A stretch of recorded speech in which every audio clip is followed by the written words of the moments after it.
محمد ادریس صاحب، بخاری شریف میں حضور پاک کا ارشاد ہے کہ اس طرح نماز پڑھو جس طرح تم مجھ کو نماز پڑھتے دیکھتے ہو۔ سوال یہ کہ حضور نے کس طرح نماز پڑھی، جبکہ بخاری شریف میں حضور نے رفع یدین کی نماز پڑھی ہے۔ بخاری شریف میں حضور نے رفع یدین کی نماز پڑھی ہے۔ دیکھیے حضور نے مختلف طریقوں اختیار کیے مختلف اوقات میں۔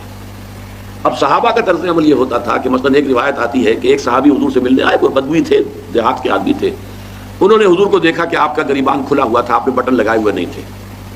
پھر انہوں نے ساری عمر اپنے گریبان کے بٹن نہیں لگائے کہ میں نے محمد کو اس طرح دیکھا ہے صلی اللہ علیہ وسلم۔ اب یہ ان کا جذبہ ہے، ان کی نیکی ہے، اتباع کا جذبہ ہے۔ یا ایک سفر میں کسی کو دیکھا، کسی نے دیکھا کہ حضور ایک درخت کے نیچے سے ہو کر گزرے، اب وہ جب بھی جاتے تھے ادھر اس کے نیچے سے ہو کر گزرتے تھے، چاہے اس کی کوئی مقصد نہیں، لیکن یہ بھی ایک اتباع کا جذبہ ہے۔ تو اس میں یہ ہے کہ نماز کی بعض چیزیں ایسی ہیں کہ جن میں معلوم ہوتا ہے کہ حضور کچھ اس میں رد و بدل کرتے رہے۔ کبھی آپ نے ہاتھ بالکل کھلے چھوڑ کر بھی نماز پڑھی ہے، کبھی آپ نے ہاتھ نیچے باندھے ہیں، کبھی اوپر باندھے ہیں۔ اسی طریقے سے رفع یدین کبھی ایسا بھی ہوا ہے کہ آپ نے وہ کی ہے جیسے کہ اہل حدیث حضرات کرتے ہیں، اور جیسے کہ یہ شیعہ کرتے ہیں وہ اس سے بھی زیادہ کرتے ہیں رفع یدین۔ اہل حدیث سے آگے ہیں، وہ بہت آگے ہیں رفع یدین کے اندر۔ اور ایک رائے یہ ہے کہ حضور نے آخری زمانے میں آ کر سارے رفع یدین چھوڑ دیے تھے سوائے یہی جو تکبیر تحریمہ کے وقت ہے۔ اب یہ روایات، اب یہ بحث ہو جائے گی علمی، کس روایت کا کیا مقام ہے، کس کی کیا حیثیت ہے۔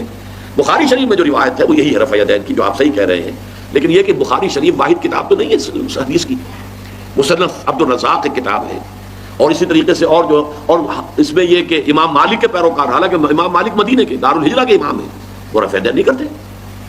امام شافعی کے کرتے ہیں، امام مالک کے نہیں کرتے، امام ابو حنیفہ کے نہیں کرتے۔ تو ان چیزوں میں بہت زیادہ پریشان ہونے کی ضرورت نہیں ہے۔ اصل جو معجزہ ہے حضور کا اور اسلام کا وہ یہ ہے کہ 1400 برس گزر گئے لیکن نماز کے ضمن میں اتنا اختلاف نہیں ہے کہ تمام مسلمان باجماعت نماز نہ پڑھ سکیں۔ دیکھیے رفع یدین کرنے میں جماعت ٹوٹتی نہیں، آپ نے کیا یا نہیں کیا، جماعت کی فارمیشن برقرار رہی۔ فرض کیجئے کوئی شخص یہ سمجھتا کہ پہلے سجدہ ہے پھر رکوع ہے، تو اب یہ دو آدمی ساتھ نماز نہیں پڑھ سکتے، جن میں سے ایک کے نزدیک پہلے رکوع ہے پھر سجدہ ہے، دوسرا یہ سمجھتا کہ نہیں پہلے سجدہ ہے پھر رکوع ہے، نہیں ہو سکتی، ان کی جماعت اب جمع نہیں ہو سکتی۔ یا کسی کا یہ خیال ہو کہ جیسے ہر رکعت میں رکوع ہے کہ سجدہ بھی ایک ہے، وہ ایک سجدہ کر کے کھڑا ہو جائے۔ اب ظاہر بات ہے دوسرا شخص جس کے نزدیک دو سجدے وہ ایک اور سجدہ کرے گا، فارمیشن ٹوٹ گئی، اب وہ ساتھ نماز نہیں پڑھ سکتے۔ 1400 برس بیت گئے، مشرق بعید سے مغرب بعید، پوری دنیا، آج تو کوئی کونا ہے ہی نہیں جہاں مسلمان نہ ہو، لیکن جو سالڈ مسلمان جو ہیں وہ تو آپ سمجھیے کہ انڈونیشیا سے لے کر موریتانیہ تک تو مسلمانوں کی کتنی بڑی تعداد ہے۔ لیکن کہیں ایسا نہیں ہے کہ آپ کی فارمیشن ٹوٹتی ہو، کوئی ایسا مسلک نہیں ہے جس میں یہ خیال ہو کہ مغرب کی رکعت بھی 2 ہیں جیسے فجر کی ہے، نہیں، کوئی 3 رکعتیں ہیں۔ کوئی ایسا مسلک نہیں جس میں یہ معلوم ہو کہ فجر کی رکعتیں 3 ہیں 2 نہیں ہے، کوئی نہیں۔ عصر کی 2 ہیں یا 4 6 ہیں، یہ نہیں، وہی رکعتیں، وہی رکعت کی ترتیب، پہلے کھڑے ہونا ہے پھر رکوع ہے پھر کھڑے ہونا ہے پھر سجدے میں جانا ہے پھر بیٹھنا ہے پھر سجدہ پھر کھڑے ہونا۔ فارمیشن نہیں ٹوٹتی، شیعہ ہو سنی ہو، اور اس میں حنفی ہوں مالکی ہوں شافعی ہوں حنبلی ہوں زیدی ہوں ظاہریہ ہوں، کوئی بھی ہو، کسے باشد، تمام مسلمان مل کر جماعت سے نماز ادا کریں گے اور ان کی جماعت ٹوٹتی نہیں۔